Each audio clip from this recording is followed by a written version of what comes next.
So here we have the Ford Ecosport Zetec on a 16 plate.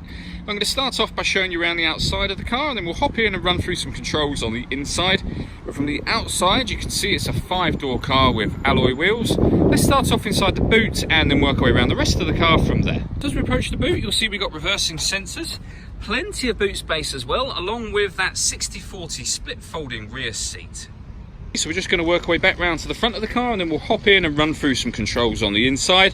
Now that we've done a full circle of it though, you can see that it's in excellent condition the whole way round.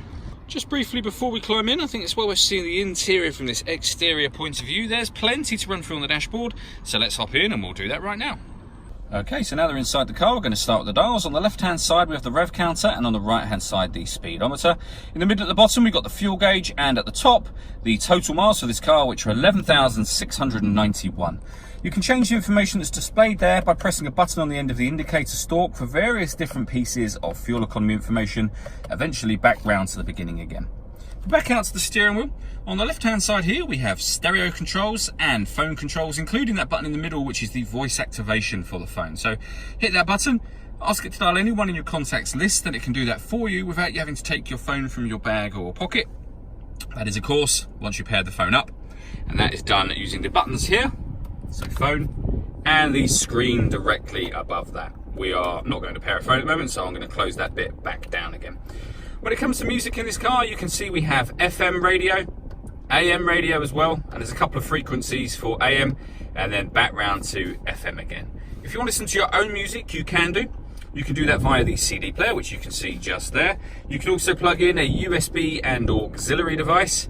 All of these are accessed by using the buttons on the steering wheel. You can also then, as you can see now, connect your phone and not only make and receive phone calls, but stream your music wirelessly via Bluetooth audio. And as I say, all of that is done using the buttons down this side, and you've got the main volume for the stereo just there. Under that we have the air conditioning. So fan speed is adjustable here, temperature on the right hand side, direction that you'd like the air to be distributed in, then hit that button to turn the air conditioning on. It's on when that light shows, so off, back on again.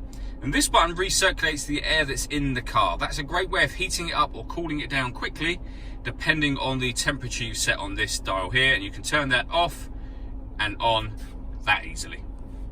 Under that, we have a 5-speed manual gearbox, 12-volt charging socket, and then the auxiliary and USB inputs. All that leaves me to say is thank you for taking the time to watch this video. If you'd like to come and see the car in person and have a test drive, please feel free to call any of our MJA sites. We'd love to hear from you soon.